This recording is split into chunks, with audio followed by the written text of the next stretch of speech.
The adduction drop test is a Postural Restoration Institute test to determine the position of the pelvis and the position of the femur inside of that pelvis. When you see this presentation, this is the left AIC presentation. When the leg does not adduct, that is a positive test, and it means that that pelvis on the left is forward, blocking the left leg's ability to adduct. The right leg does adduct. If neither leg went down, it would mean that both sides of the pelvis are forward. It's called a bilateral AIC pattern. Most people call it a PEC. But regardless, it just means both sides of the pelvis are forward, but the left side is still forward more than the right. So the objective of any PRI programming, in the beginning at least, is to get that test to clear, because we need a pelvis that can actually turn to the left to get off of our dominant right side and to get to your left side. So all PRI programs do start at the left leg, and so you need to change that test. It really needs to be the first thing that you're going to change. Well, no, I'm going to qualify that. If you can't get that test to change, you can never get to your left side. You don't always have to start with the left hip itself. You could always start with the neck. But again, or the right side of the rib cage. But they all kind of work together. So you're never really in an isolatory way. You're not doing anything in a complete isolation, whether you realize it or not. So that's the beginning of any program. In the introductory courses, yeah, you kind of learn it in a biomechanical way, because remember, he's the founder of PRI. He's teaching mostly physical therapists, and they are very schooled in a biomechanical, very physical stretch and strengthen mindset. So yeah, he talks about how the pelvis, the acetabulum, moves on top of the femur, and the femur moves on top of the acetabulum. And one of his major contributions in that regard is simply that this pelvis that you think is in a neutral position or is straight is not because of asymmetry. And the typical pattern is a left AIC pattern where the pelvis on the left, the ilium comes forward, orients the pelvis to the right, body weight shifts over to the right side, and you have a left ilium that's forward and a left femur that's turned out. Now that's the typical presentation on the left side. And it's called AFER. So in myokinematic restoration, in the beginning, this adduction drop test is just to establish that, yeah, the pelvis is forward on the left, and this left femur is in a state of external rotation, and that's why the leg doesn't adduct. Now the key in the beginning is to get a pelvis to turn to the left, to come back on the left, and to internally rotate on the femur while the femur internally rotates on the acetabulum. Again, that's a biomechanical explanation, and that has to happen as you're upright and walking forward. Again, are the movements as obvious as this? No, they're probably a lot smaller than that, but nonetheless, this is what has to happen. And that's what's taught in the beginning, along with the rib cage and pelvis restoration, which is more of like when people are patho, meaning they have just way too much range of motion. They're very inherently unstable at that point. So that's the biomechanical explanation. And that's the way you really think about things in the beginning. But at some point, once you get past the introductory courses and you get into the higher level courses, you realize, well, you hopefully realize that biomechanics is really not the issue. It's not a muscle and bone issue, it's a brain issue. It's a neuro-brain sensory issue. But is it really a biomechanical test? Well, it's a biomechanical test, yeah. And in the beginning, that's how I do consider it, as a biomechanical test. When someone first walks in, I look at it as I am testing whether their left leg is stuck, or their left hip is stuck forward, their left ilium is forward, and whether the left leg can adduct. If it can't, you know you got the left AIC pattern, which is basically anyone who walks in, except salsa dancers, excuse me. And that comes kind of to the point of this video, which I will get to. So that's where the intervention starts. But is it really biomechanical? After the first visit, I no longer think of it as biomechanical. I think of it as tension. Now, my way of thinking, because I don't think of it the same way that possibly the average individual would, especially even the average individual who does do PRI, I'm always thinking of tension. So if you weren't in a state of tension, you probably wouldn't have this left hip so far forward. That's really preventing that left leg from going down at all. You know, sometimes the left leg will go down a little bit or almost all the way, but you can just feel the difference. Some people have really unstable left hips, and you really have to secure the left hip, otherwise it's going to pop out of the joint. Other people are pretty well put together. They haven't kind of stretched out the front of their left hip. Otherwise, they're pretty they are structurally sound. Let's put it that way. And that left leg has some bounce to it. It can go down a little bit, maybe midway, without any intervention. So at that point, I'm not really thinking biomechanical. I'm thinking a state of tension. But the pain that we're dealing with, that we're helping people with, idiopathic pain, which means this is pain of unknown origins. There's no injury. Remember, that's what physical therapy is for. It originally was to rehab injuries and surgeries and things like that. And that's what it's great for. But why it got assigned idiopathic pain, pain of no particular origin, doesn't really make a ton of sense in my mind. And it didn't make sense in John Sarno's mind. And it doesn't make sense in a lot of people's mind, to be honest, especially once they find PRI. Now, it just got assigned to physical therapy. It doesn't mean it's the domain of physical therapy. And so when you see these tests change, and not any of them are really going to be biomechanical way. I'm not going to involve a left hamstring. I'm not even going to involve a hip shift, I don't think, in any of them. It's all brain. So when you see these tests change, I'm doing it in different ways because I know this individual's brain is picking up on certain frequencies or doesn't have the right frequencies. And that is what creates an inhibition. When the leg goes down, and it didn't go down before, that's inhibition. That's all I'm saying. It's not stability. All I'm saying is that is an inhibitory activity that occurred through what I got that individual's brain to focus on. That's inhibition. That's all I'm saying. I'm not saying they're stable. I'm not saying all they have to do is dance. I'm not saying that. I'm just showing different ways to think about these tests that a lot of people think are biomechanical and present them that way. But that's not really the true representation of postural restoration. It never really was. So if you hear anyone saying, oh, this is all biomechanics, that individual doesn't really know what postural restoration is, in my mind, or most people who actually do postural restoration. Because once you get to a certain level of understanding, you know that biomechanics is a very small part of this. The one inescapable fact of the auditory system and the visual system and the movement system is that you can't separate them. They're all involved together. There's only one thing that's going to get you, or two things that are really going to allow you to get out of a pattern. That's vision and auditory frequencies. And that will involve the mouth. But vision and auditory will allow you to get off of your right side, or they will not allow you to get off of your right side. So if your vision or your auditory system, vestibular system, stomatognathic system are not functioning properly, you will not get off of your right side. Remember, you're not on your left side, even if you think you are. That's just absurd. So you're not on your left side. You need to get off of your right side to be able to get to your left side. And the only thing that's going to allow you to do that is vision, auditory, jaw, teeth. Feet, that's really not the issue. So the auditory system cannot be separated from your motor system. You could read books like this. This is Your Brain on Music. From Perception to Pleasure, the neuroscience of music and why we love it. Every single one, they're talking about the cerebellum, the motor cortex. You could read the clave matrix. You could read Music, Language in the Brain. You could read I Heard There Was a Secret Chord, Music as Medicine. It's well understood by the neuroscientists. Unfortunately, it's not well understood by the movement and rehab community that up here, the brain and the neurosensory inputs drive the show. Even with all my pain, none of it had anything to do with my lower body. That's where the pain was, but it was all coming from up here. So these tests, this adduction drop test, yeah, you can think of it as a biomechanical test in the beginning, but in reality, it's a test of a brain. It's a test of a brain and body that are allowed to shift to the left side, or it's not. And if it's not, it's the problem. The hang-up is not going to be from the physical body itself. It'll get there when the brain allows it. Okay, so we're going to start with the balloon. This individual, he cannot adduct his right leg. He cannot adduct his left leg, which means his pelvis is forward on both sides. I'm going to have him blow up a balloon. One breath into my hand. He's sitting on his left sit bone. One breath in, he can adduct both legs. Now, if this was biomechanical, would that have happened? I don't think so. Okay, now up to the oral cavity. Importance of a left molar. She cannot adduct.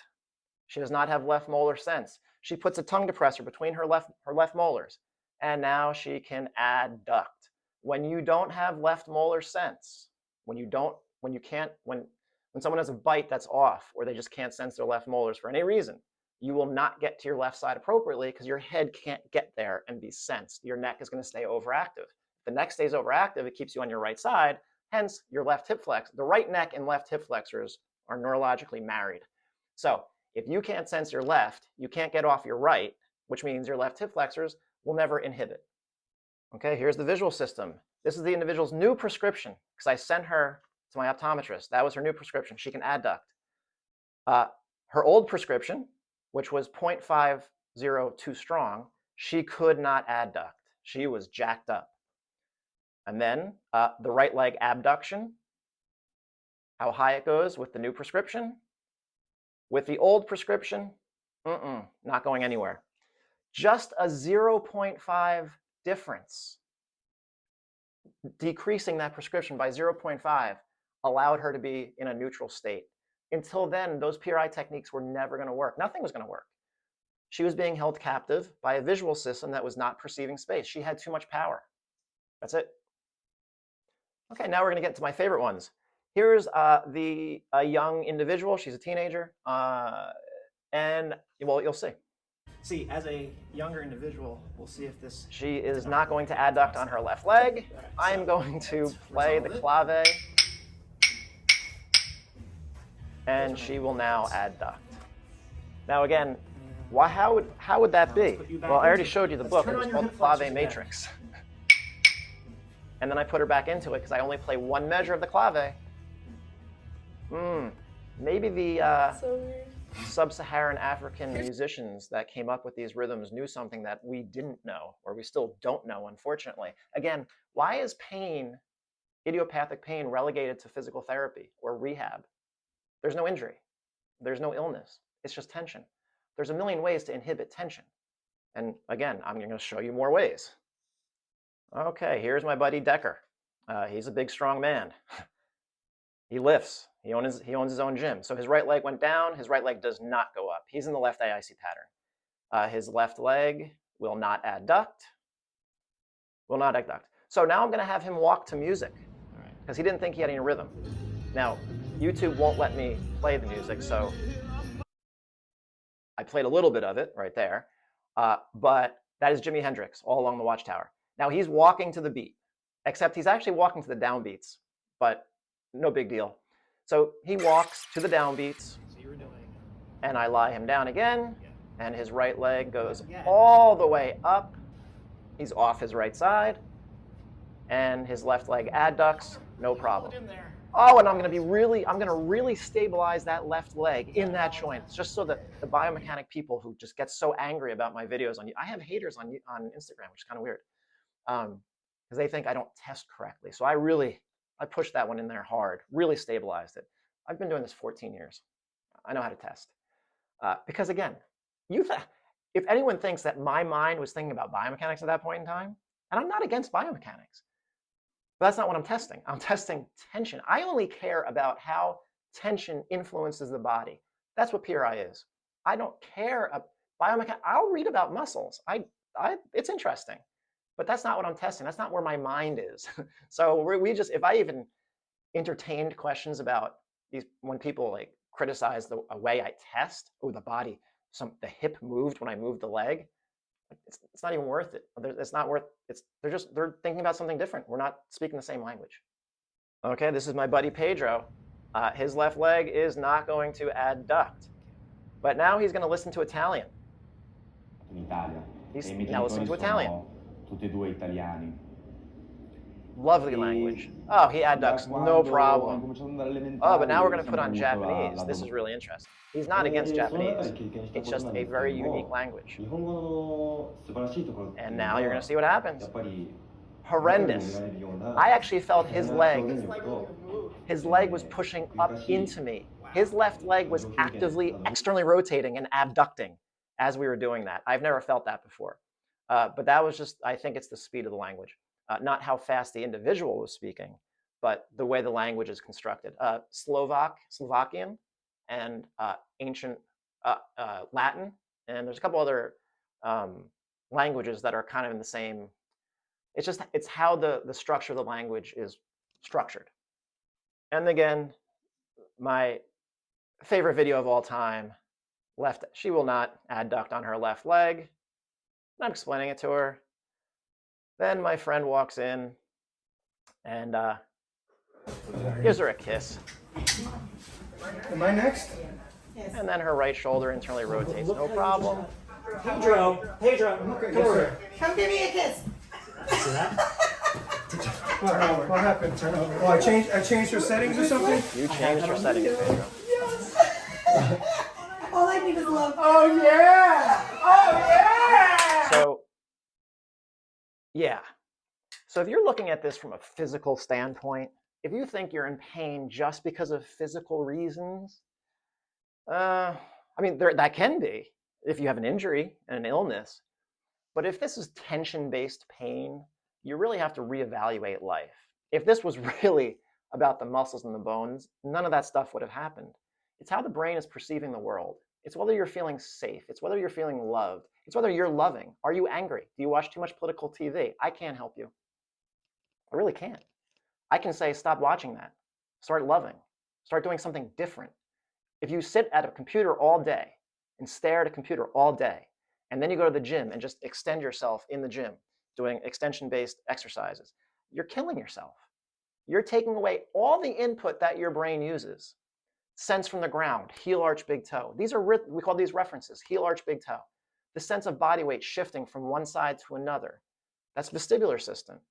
The sense of the world passing you by on the right and on the left. That's optic flow.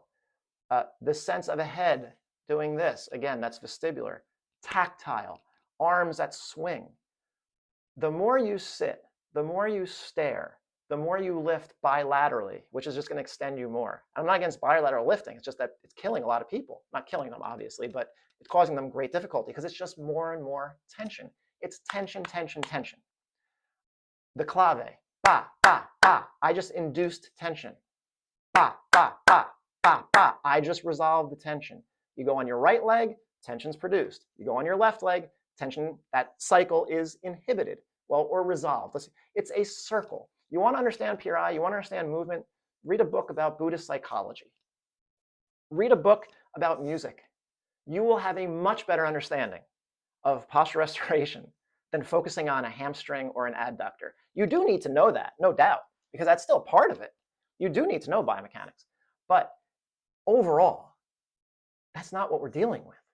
So you got to be careful about the sources if you are studying postural restoration or you're trying to learn more about it. You got to really be careful about the sources that you're consulting for your information about PRI, because if it's being presented in a program for the masses, and the person who put it together is not talking to you as an individual and your history. Half my questionnaire is about vision, jaw, and teeth for reasons, for obvious reasons, because of what you see. You know, I got to get into the mind of the person sitting in front of me. If I see someone's head looking at me like this, there's no hamstring in the world that's going to change that. That's a brain issue. It's a visual issue, which is brain. That's an orientation issue. That's not a biomechanical issue. So, you know, you got to really be careful about, because there's a lot of things going on right now, even in PRI land, where people are getting very, very confused, unfortunately. So that is just an insight, which also means this. It's not all about techniques and exercises. It's about life. What do you do to calm yourself? Who do you surround yourself with? If you sit all day, don't sit when you get home. Move, sing, dance, do the arts. The arts are the ultimate power, the ultimate inhibitory power. There is nothing that will inhibit your tension faster than the arts, unless you're so freaking inhibited, you've gotten so tight that it's gone into your visual system, your jaw, and your teeth. And again, that was me. I understand the journey, but express yourself.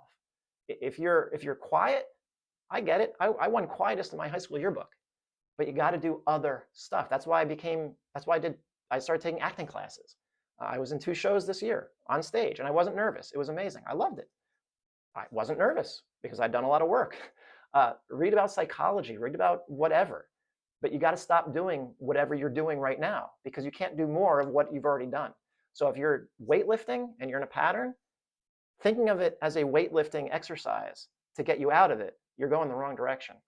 So hopefully that video was helpful to understand what an adduction drop test really is and what we're really dealing with in postural restoration.